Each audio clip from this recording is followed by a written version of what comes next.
4장 26절에서 29절까지 한 절씩 교도하겠습니다. 또 이르시되 하나님의 나라는 사람이 씨를 땅에 뿌림과 같으니 그가 방긋 차고 떼고 하는 중에 씨가 자라되 어떻게 그리 되는지를 알지 못하느니라. 땅이 스스로 열매를 맺되 처음에는 싹이요 다음에는 이삭이요 그 다음에는 이삭이 충실한 곡식이라. 열매가 익으면 곧 낫을 내나니 이는 추수 때가 이르렀습니다. 아멘. 자, 하나님의 나라에 대한 비밀 중에 이제까지와는 또 다른 측면에서 하나님 나라 이야기를 해주고 있습니다. 이번에는 사람이 알지 못하는 사이에 하나님의 권능으로 사람의 영혼에서 일어나는 변화, 하나님 나라의 씨를 사람에게 심겨줬을 때 사람에게 변화가 일어나잖아요.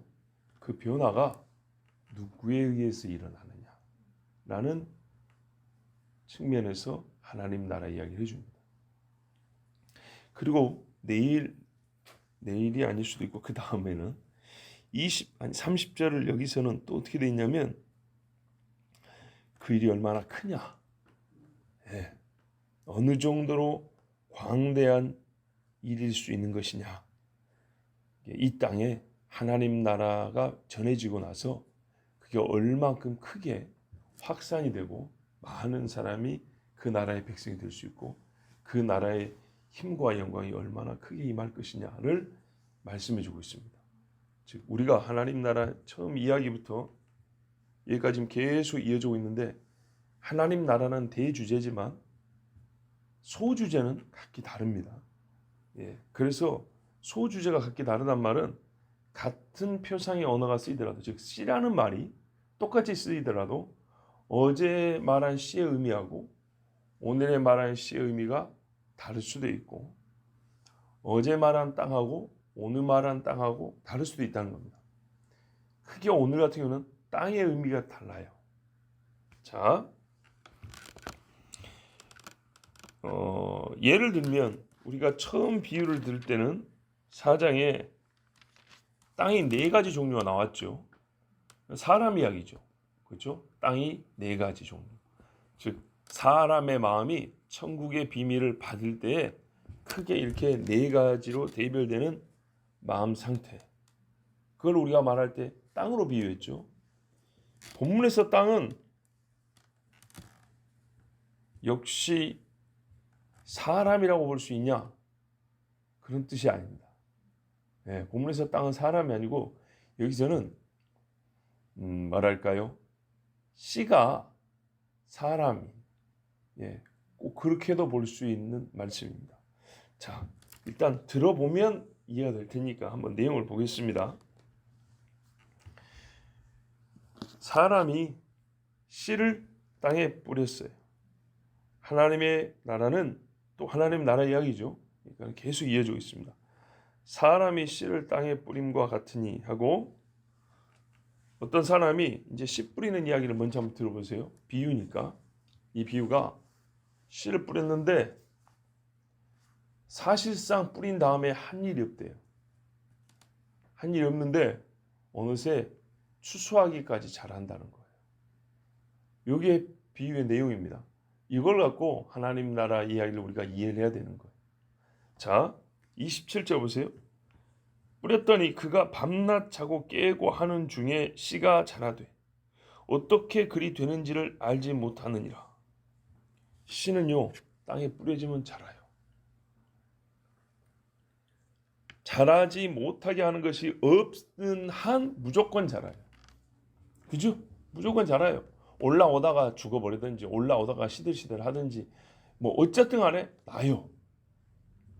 짐승이 먹어버리지 않고 뭐가 이렇게 맞고만 있지 않으면 자라게 돼 있어요. 자, 여기서 말하는 땅, 그러니까 보통의 상태를 얘기하는 겁니다. 아까 앞에 보면은 그 돌짝바 같은 경우는 조금 나오다가 없어져 버렸다 그러잖아요. 그러니까는 여기는 토양이 여러 질이 있는 게 아니고 일단 일반적인 토양에서는 뿌리면 난다라는 기본적인 사실과 원리를 얘기하고 있는 거예요. 그런데 이 신비롭고 엄청난 사건을 사람이 설명할 길이 없어요. 그죠? 아무리 농업기술이 발달하고 과학기술이 발달해도 솔직히 말해서 씨가 어떻게 땅에 심어지면 나서 곡식을 맺는가, 그 정확한 원리 아무도 몰라요. 그 자라는 것 자체를 몰라요. 조금 더 이것을 좀 늦게 자라게 한다든지, 조금 빨리 폐게 한다든지, 좀 뭐 강하게 한다든지 약간의 변화를 주는 뭐 그런 기술이 있을지 몰라도 그것도 조작해 가지고 몸에 좋은 곡식 별로 안 나와요. 그런데 근본적으로 씨가 땅에 떨어지면 다르잖아요. 땅하고 흙하고 씨는 완전 다른 거잖아요. 근데 이게 어떻게 해서 거기서 진짜 이만한 나무가 크게 되고 열매를 주렁주면지, 정말 아무도 인간은 그걸 몰라요. 창조주의 지혜와 능력이 일을 행하시죠. 예. 농사의 기술적인 측면에서 발전이 있을 수는 있어도 땅에서 씨가 자라는 원초적인 힘은 인간에게 없어요. 그걸 자라게 하고 못 자라게 하고 이건 없어요. 솔직히 자라지 못하게 하는 것들을 제거는 좀 할 수 있어요. 뭐 피를 뽑는다든지 잡초를 매준다든지 요 정도 해줄 수 있는데, 다르게 또 말하면 그 잡초 같은 것도 말이죠. 어떻게 땅에서 이런 뭐가 뿌려지면 나는지 그 근본적인 것은 우리 인간이 좌지우지 못해요. 그래서 뿌리면 자랄 때까지 기다리는 게 사실 최선입니다. 그죠? 자연 상태도 봐보세요. 뿌려지니까 자라는 거잖아요. 소득의 양은 좀 적을지 몰라도 논에 뿌려놓고 가을 때까지 가만히 있으면 자랍니다, 반드시. 예, 게으른 사람들은 그래도 돼요. 그러면 이제 추수할 때 좀 힘들겠죠. 이것저것 나누느라고. 그렇지만 여기서 말하는 건 추수할 때 편하냐 안 편하냐 얘기하는 게 아니라 근본적으로 뿌려진 게 자라는 이야기라고 있어요. 반드시 자라요, 가만두어도. 그래서 주님은 사람이 하는 일이란 사실상 없다고 밤낮 자고 깨고 하는 중에 이렇게 말하는 겁니다. 예, 잠자고 깨고 이거밖에 할 게 없다는 겁니다. 사람이 씨가 땅에서 자라 솟아오름에 대하여 근본적으로 미치는 영향력과 힘은 없습니다. 이제 나중에 뒤에 가서 밝혀지겠지만 이거는 이제 전도자나 설교자들의 이야기이기도 합니다. 전도자와 설교자가 아무리 말씀을 잘 뿌려도 또 잘 뿌리고 잘 전해도 심령의 변화를 일으키는 분은 성령이시지, 내가 말을 잘해서 내가 내용을 아주 훌륭한 것을 전해서 사람이 그걸 듣고 믿음이 생기고 구원을 받게 됐다, 이런 건 전혀 아니라는 얘기입니다. 그런다고 말도 아닌 소리를 전해도 되냐? 그런 말은 아닙니다. 예, 하나님은 정하라고 주신 말씀이 여기 있잖아요. 예, 그리고 또 이를 통해서 깨달을 수 있는 여러 가지 통찰력을 주셨지 않습니까? 그거 전하면 됩니다. 하나님은 전해져야 할 것이 전해질 때 성령이 역사합니다. 그래서 전해야 할 내용을 전하는 건 맞는데, 전했다고 해서 그 영혼이 변화가 일어나냐? 살아나냐? 그렇게 됐으면 아마 지금 전 세계에 안 믿는 사람이 거의 없을 겁니다. 그렇게 되지는 않습니다. 분명히 뿌려진 말씀, 그러니까 이 말씀을 사용을 하시나 들은 자가 다 변화되는 건 아닙니다. 성령이 하시고 그것은 사람의 능력이 아닙니다. 미가서 5장 7절에 보니까 야곱의 남은 자는 많은 백성 가운데 있으리니 그들은 여호와께로부터 내리는 이슬 같고 풀 위에 내리는 단비 같아서 사람을 기다리지 아니하며 인생을 기다리지 아니할 것이며 그랬습니다. 하나님께서 이스라엘을 벌하시고 남겨둔 자들 있잖아요. 그들이 소세하는 데 있어서 그 다음에는 어느 민족이 와서 도와줄까? 그 다음에는 어떤 뛰어난 사람이 와서 우리를 낫게 해줄까? 그거 기다릴 필요가 없다는 겁니다. 하나님이 주권으로 이슬을 내리시고 비를 내리시는 것처럼 그 남은 자들을 남기시고 살리는 것도 인생을 기다릴 필요 없이 하나님이 하신다는 겁니다. 예나 지금이나 똑같습니다. 자, 땅이 스스로 열매를 맺되, 우리는 이 스스로란 말하면 또 인간이 자기를 챙기는 것 같아서 좀 거부감이 들죠. 그렇게 해석할 말씀은 아니라 그랬어요. 자, 땅이 스스로 열매를 맺되, 이 말은 뭐냐면 뿌린 사람이 하는 일이 없다라는 걸 지금 얘기하는 겁니다. 예. 비유에서는 땅이 말할까요? 사람을 상징한다기보다는 이 씨가 사람을 상징하는 것이 더 강합니다. 그러니까 들은 사람의 마음 상태가 좋다는 것을 땅이 지금 말해주는 게 아니고요. 여기서는 잘하는 이야기를 하고 있어요. 잘하는 이야기를. 뿌리는 자의 중심을 두어 있고요. 뿌리는 자가 땅에 실제적으로 미치는 영향이란 전무함을 위하여 말하기 위해서. 그러니까는 뿌리고 난 다음에 땅에 인간이 뭐 할 게 없다라는 것을 말하기 위해서 땅이 스스로 맺는다. 이렇게 지금 얘기하는 겁니다. 그래서 강조점과 교훈이 앞에 비유들하고는 다릅니다. 달라요. 그러니까는 다시 말씀드릴게요. 앞에는 받은 사람이 이 말씀을 어떻게 받느냐의 상관성을 얘기하고 있고요. 지금은 그마저도 말이죠. 하나님께서 말씀을 통하여 사람을 변화시켜주는 그 역사가 근본적인 힘이 누구에게 있냐라는 것을 말해주고 있는 것입니다. 뿌리는 사람과 자라게 하시는 하나님을 대조하여 천국의 비밀이 사람에게 주어지고 그 비밀을 받아들임의 과정에는 하나님의 주권적 권능만이 역사한다는 것을 가르쳐주고 있는 것입니다. 아시겠죠? 뿌리는 사람이 사실 그래서 이중적 의미예요. 무슨 말이냐면 최초로 이 복음을 직접 뿌린 분은 예수님이에요. 그죠? 예수님이 뿌렸고 그 다음에는 예수님의 위임을 받은 똑같은 소리를 제자들이 뿌렸어요. 그리고 지금 이거를 오늘날 같은 저희들이나 이렇게 설교자들이나 복음 증거자들이 뿌려요. 또 예수 믿는 사람들 전체라고 말해도 돼요. 하여튼 이 복음을 아는 자들이 뿌려요. 예수님 하신 말씀이 그대로 기록되어 있잖아요. 요거를 그대로 똑같이 뿌려요. 그런데도 불구하고 예수님도 자기 주권으로 듣는 자가 다 믿게 할 수도 있지만 그렇게 하지 않으셨어요. 이 땅에 중보자로 왔단 말이에요. 육을 입고 오셨어요. 그랬을 때 예수님의 복음을 듣고 대부분은 사실 안 믿었어요. 믿은 사람이 엄청나게 많았지만서도 전체로 볼 때는 소수였어요. 제자들이 복음을 전할 때도 마찬가지였어요. 뭐 하루에 5,000명, 3,000명이라 하니까는 뭐 맨날 한 며칠 가면 막 몇몇 명씩 믿을 것 같지만 꼭 그렇게 되지도 않았어요. 어쩔 때 한 번씩 이렇게 역사가 일어났지 보통은 소수에게 전해지고 그 중에 소수가 믿는 이런 식이었어요. 바울 봐보세요. 예, 가가지고 아레오바고 같은 데서도 수많은 사람 모아놓고 설교해도 성경에 기록된 사람은 2명, 3명 이렇게 나오지 않습니까? 그렇게 많이 믿지 않았어요. 그래서 여기서는 그 이야기 하는 거예요.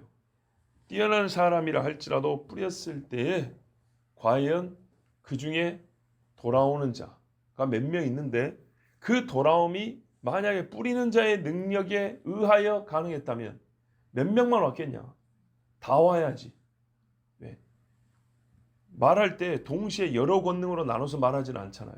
지금 제가 지금 설교하면 요 정도 권위가 있고 요 정도 은혜가 있는 설교는 지금 동시에 이 한마디밖에 안 나간다고요. 근데 여기 1,000명이 앉아있다 하더라고. 이 중에 1,000명 중에 10명이 믿는다 하면 어떻게 해서 990명과 10명의 차이가 어디서 나오냐 이 말이죠. 요거를 하나님은 사람의 책임을 묻기 때문에 그 사람의 측면에서 강조를 해가지고 말씀을 주신 데도 있고 그 10명에게 나타나는 변화의 근본적 힘이 하나님께 있다라고 지금 요 부분을 얘기하고 있는 중이에요. 예. 그래서 사실 나는 뿌린 다음에 별로 사실 그 이후에 누가 거두는 곡식이 될지 누가 자라는 시가 될지는 사실 모른다는 겁니다. 고린도전서에 보면 15장 37절 38절에 또 네가 뿌리는 것은 장래의 형체를 뿌리는 것이 아니요 다만 밀이나 다른 것의 알맹이 뿐이로되 하나님이 그 뜻대로 그에게 형체를 주시되 각 종자에게 그 형체를 주시느니라. 씨의 차이보다는 열매의 차이가 훨씬 큽니다. 씨만 보면 얘가 뭔지 잘 모릅니다. 그렇죠? 그런데요 나중에 열매로 나타나면 완전히 다릅니다. 씨의 차이 크기보다 열매의 차이 크기가 훨씬 큽니다. 그래서 열매를 보면 분명히 달라도 씨를 보았을 때는 구별이 잘 안 되는 경우가 있죠. 바로 그 이야기 하는 겁니다. 우리 인간이 열매 자체를 뿌리지는 않는다는 거, 심지는 않는다는 거죠. 보통 씨를 뿌리는데 씨를 뿌릴 때 기대하는 것은 장래에 그 씨에서 나타날 열매, 형체를 바라고 뿌린다는 겁니다. 근데 그것은 우리가 뿌릴 때 보세요. 뿌리는 건 우리가 인간은 씨를 뿌리는 거예요. 그 형체를 주시는 분이 하나님이시라고 말씀하고 있어요. 그래서 여기서 이 비유를 좀 발전시켜서 우리 구원 얘기할 때, 아니 부활 이야기할 때도 이렇게 말하는 거예요. 우리가 썩을 육체를 뿌려가지고 썩지 않을 육체를 나중에 거둔다는 거죠. 이 차이는 씨와 열매 차이보다 훨씬 큰 거라는 겁니다. 똑같이 이렇게 생겼겠지 뭐. 그 정도로 생각하면 착각이라는 겁니다. 부활된 육체는 완전히 다르다는 걸 얘기하고 있습니다. 하여튼 그 교훈에서도 주신 이 씨와 열매, 실체의 말씀이 오늘 여기서도 적용이 됩니다. 우리 사람이 씨를 뿌려서 그 열매의 형체를 거두는 것은 전혀 우리가 할 수 있는 일이 아니다. 예. 그래서 뭐 땅이 뭘 내냐? 처음에는 싹이 나옵니다. 그 다음에 이삭이라는 거는 싹이 자란 이파리를 말하는 거죠. 그 다음에는 곡식, 충실한 곡식이 나옵니다. 그럼 씨 뿌리는 자는 나중에 뭐하냐? 흐뭇하게 미소를 짓는 겁니다. 그죠? 그 과정에는 사실 한 일이 별로 없고 거둘 때 좋다 그런 겁니다. 그리고 이제 이거요. 29절 보십시오. 열매가 익으면 곧 낫을 대나니 이는 추수 때가 이르렀습니다. 열매가 익으면 추수하는 사람이 와가지고 거두어 갑니다. 여기 보시면 두 때가 일치한다는 걸 알 수 있습니다. 열매가 익는 때하고 추수하는 때가 있으며 그 때가 있으며 그때는 같습니다.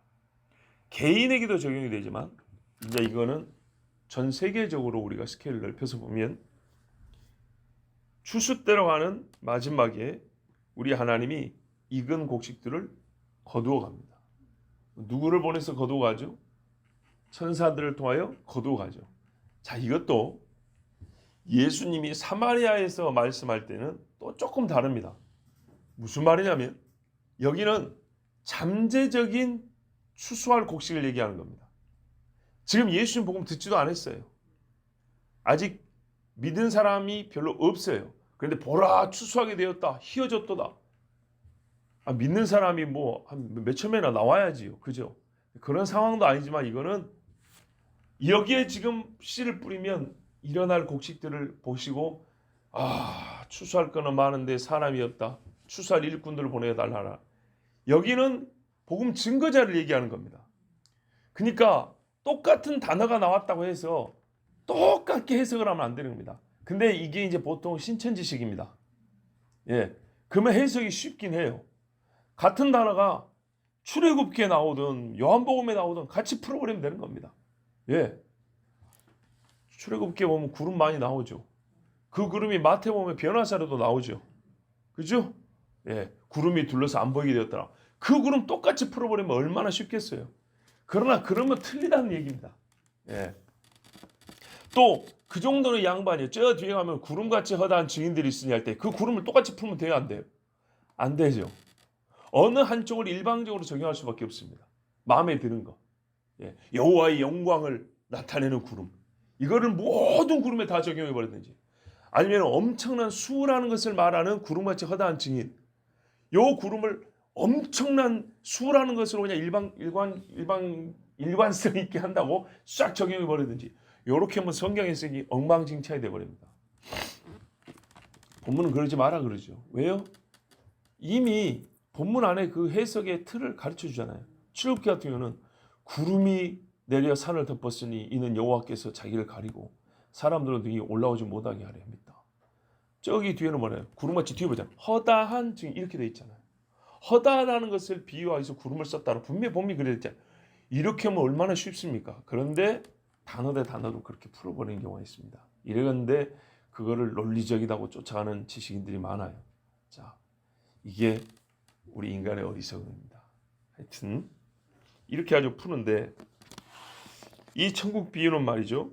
마태복음에 보면 가라지하고 좋은 곡식 비유하고 거의 비슷합니다.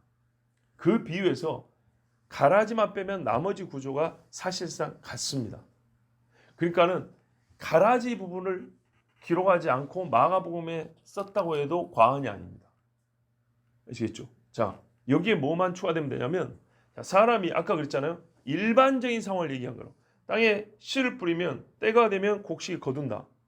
그런데 일반적인 상황에 가서 보면 실제 뭐가 있죠? 가라지가 있더라 이 말이죠. 그렇죠? 뭐 왜 가라지가 생겼냐고 물어보면 어떻게 해요? 아, 이거는 뿌리는 놈이 따로 또 있어. 자, 여기는 천국 비밀을 얘기하고 있죠. 예, 천국 비밀을 뿌렸는데 천국 비밀을 막으려고 하는 말 그대로 지옥 비밀을 뿌리는 놈이 있어. 그게 마귀라는 거예요. 그래가지고 보니까 나는 뿌린 적이 없는데 우리 씨가 자라고 있는데 보니까 아이고 좋다 이러고 있는데 하나님께서 자라게 해주시는도다. 근데 하필 교회 가보니까 가라지가 또 있는 거예요. 이거는 내가 뿌린 적이 없는데요. 그럼 마귀가 뿌렸지. 요게 이제 옆에 추가가 됩니다. 근데 요 부분만 빼면 똑같아요. 지금 무슨 말이냐? 본문을 풀기 위해서 마태복음에 있는 알곡과 가라지 비유를 갖다 써도 된다 그 말입니다. 가라지 부분만 빼면 되니까 똑같은 구조니까요.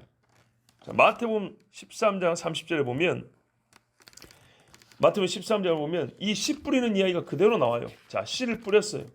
그거 잘하고 있습니다. 잘 자라고 있는데 제자들이 물어보죠.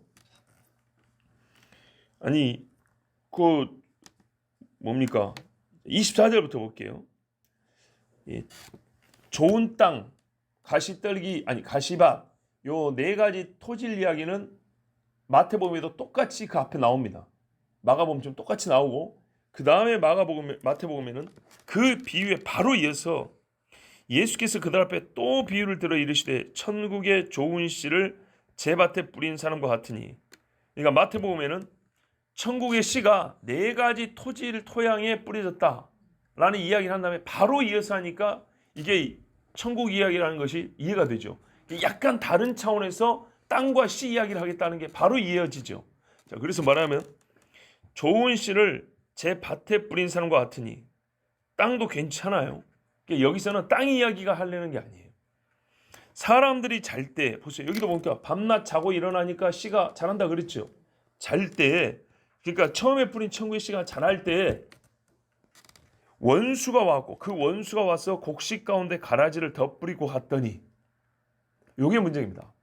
항상 천국 씨만 뿌려져 가지고 이게 어떤 사람에서는 자라고 어떤 사람이 안 자라고 그런 경우가 있는데 이게 천국 씨만의 문제라는 게 아니라는 겁니다.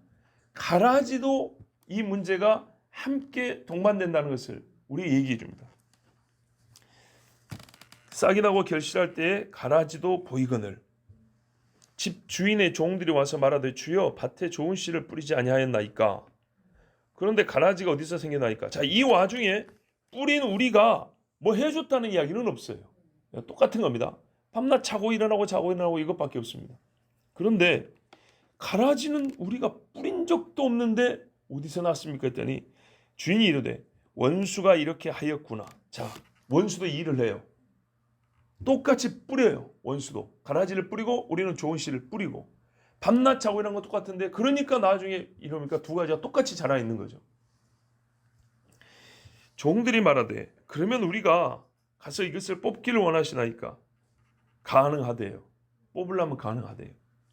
주인이 이르되 가만두라. 가라지를 뽑다가 곡식까지 뽑을까 염려하노라. 이런 경우가 있대요. 영혼이 동반되어 상하는 경우가 있을 수 있대요. 둘 다 추수 때까지 함께 자라게 두라. 추수 때 내가 추수꾼들에게, 여기 추수꾼들은 다른 사람들이요, 천사들입니다. 추수꾼들에게 말하기를 가라지는 먼저 거두어 불사르게 단으로 묶고 곡식은 모아 내 곡간에 넣으라 하리라 그랬어요. 뭐라고요? 가라지는 먼저 거두어 불사르게 단으로 묶어놓고 곡식은 모아 내 곡간에 넣으라. 자, 가라지를 먼저 없앤다는 얘기는 아닙니다. 가라지에게 먼저 하는 거는 불사를 거니까 나중에 단으로 묶어둬라는 겁니다.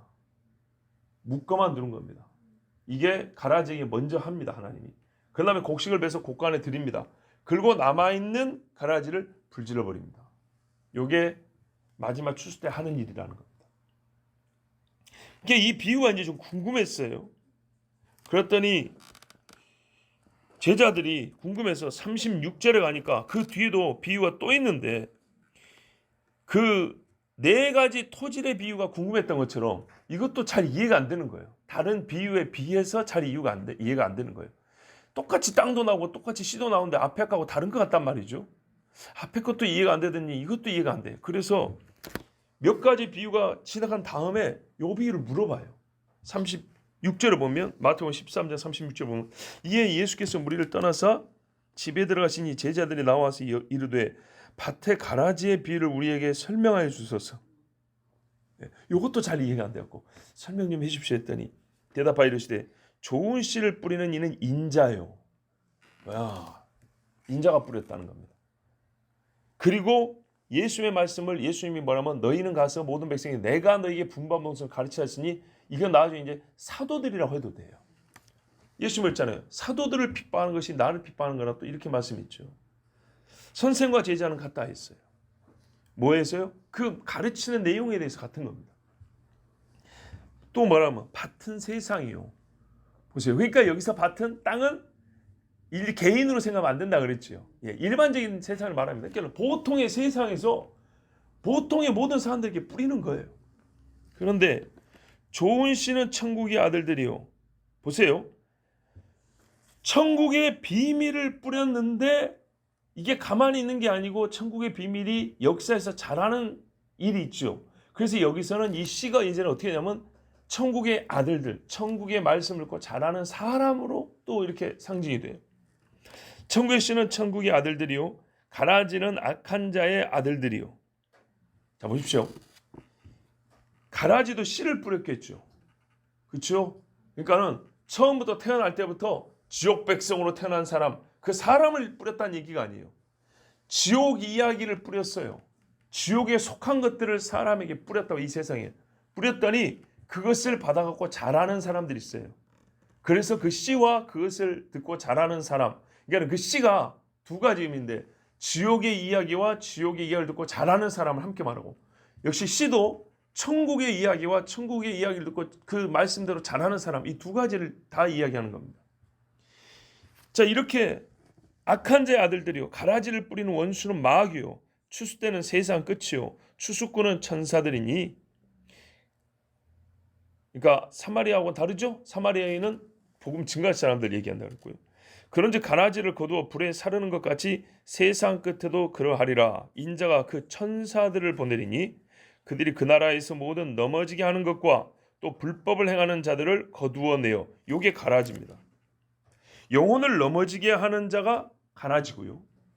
불법을 행하는 자들한테서 떠나라 그랬죠. 요게 가라지입니다.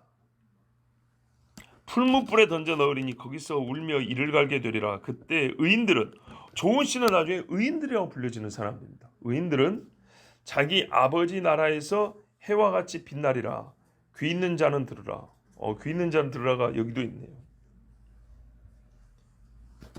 자, 그래서 다시 정리하면 이 비유는 씨 뿌리는 사람은 인자와 인자의 명령을 받은 복음 증거자들이고 씨는 천국의 이야기 그리고 천국의 이야기를 듣고 자라는 천국의 사람들입니다. 의인이라고 부르는 사람들. 마태복음에서 가라지만 빼내면 마가복음 본문이 나오는 겁니다. 그 사람들이 이 세상에서 어떻게 자랄 수 있는가에 대하여 세상에서는 답을 수 없고 답을 얻을 수 없고 세상에 사는 어떤 사람도 그 지식을 갖고 있지 못하며 능력도 가지고 있지 않습니다. 다만 세상에 사는 사람이 천국의 비밀을 가지고 믿음으로 자라는 것은 순전히 하나님의 권능과 지혜에 달려있는 문제입니다. 한마디로 하나님의 은혜입니다. 예. 이때 마귀는 악한 자들을 뿌려서 천국의 아들들이 자라지 못하게 합니다. 그렇게 방해하지만 자라게 하시는 이가 하나님이시기 때문에 그것도 결국에는 방해가 되지 못합니다. 천국의 아들들을 추수할 때가 되면 하나님은 천사를 보내어 가라지를 묶어놓고 따로 구별해 놓고 풀무불 지옥에 던져 넣으신다 했습니다. 그리고 천국의 아들들은 거두어다가 하늘 곳간에 들이신다 말씀합니다. 자, 사람이 자고 있을 때 마귀는 가라지를 뿌리지만 하나님은 천국의 씨가 자라게 하십니다. 우리 구원의 확신이 어디에 있는가에 대한 소중한 가르침입니다.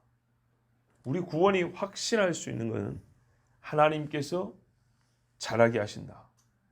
가라지는 뿌리더라도 천국의 씨를 방해하지 못하고 그냥 가라지 지 혼자 자라는 거예요.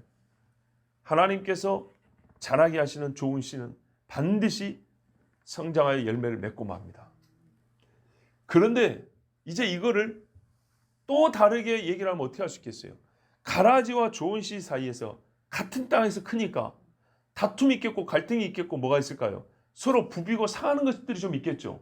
바로 이런 것들이 최소치로 기록이 되어 있을 때 너희가 조금 서로 관용하라. 최극단으로 기록됐을 때는 너희를 죽이려고 칼을 대더라도 견뎌라. 이렇게 나오는 겁니다. 부비고 자르고 서로 상처를 낸다 이 말이죠.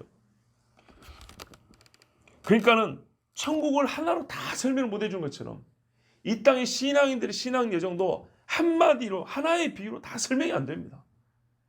나누어서 여러 측면에서 우리에게 여러 또 층 위에서 아주 기초적인 것부터 가장 고급스러운 것까지 높은 수준에까지 이렇게 나누어서 말씀을 해줍니다. 오늘은 그 중에 한 토막을 드는 겁니다. 주제는요, 하나님께서 구원하여 주신다. 하나님께서 천국의 씨는 자라게 하여 주신다. 곧 자라는 씨들은 내가 자랄 수 있다는 확신을 어디서 갖게 되냐? 하나님께서 자라게 하신다. 사람이 하는 것이 아니고, 그지요? 뿌리는 자가 어떻게 능력을 동원하여 하는 게 아니고, 즉 1차적으로 설교자들은 교만할 이유가 없으며 복음 증거자들은 내가 자랐기 때문에 오늘은 한 몇 명이나 구원을 받겠지, 이런 식의 허황된 교만한 마음을 절대 가질 수 없고, 그렇다고 또 반대로 이 모양으로 해가지고 한 사람이라도 듣고 구원받을 사람이 있을까, 이런 걱정할 것도 아니요. 하나님께서 주신 대로 뿌리면 자라게 하시는 이는 하나님이시라는, 우리가 사실은 오늘은요 전부터 많이 들었던 이야기라서 특별할 게 없어요. 보통 또 이런 경우 설교자들은 특별할 게 없다라는 것 때문에 뭔가 내가 한 것이 없는 듯한 느낌이 들 수 있거든요. 바로 이런 것마저도 하지 마라 이 말입니다. 사람의 생각이 뭐가 특별할 것 같고 특별할 게 없는 것 같든 이거를 한 번 하든 100번을 전하든 주신 대로 전하고 뿌리는 것이 우리의 할 일이고, 이거를 한 번 듣기 위해서 변화를 일으키든 100번 듣기 위해서 변화를 일으키든 또는 전혀 변화가 일어나지 않든 이 부분은 하나님이 하시는 거라는 겁니다. 천국의 비밀이 이 땅에서 사실은 비밀에 속한 일입니다. 어느 정도로 비밀에 속하냐? 어떻게 자라는지를 모릅니다. 비밀에 속한 능력으로, 그러니까 천국의 이야기 자체가 비밀이지만은 이 천국의 비밀이 어떻게 이 땅에서 자라는지도 비밀입니다. 구원받을 자에게 그 비밀이 주어지는 것은 비밀에 역시 속하여서 사람이 알지 못하고 우리는 하나님의 권능과 지혜와 은혜를 기대할 뿐입니다. 오늘 말씀 마치면서 시편 62편 1절 7절 말씀 읽습니다. 나의 영혼이 잠잠히 하나님만 바라며 나의 구원이 그에게서 나오는도다. 나의 구원과 영광이 하나님께 있으며 내 힘의 반석과 피난처도 하나님께 있도다. 아멘. 기도하겠습니다.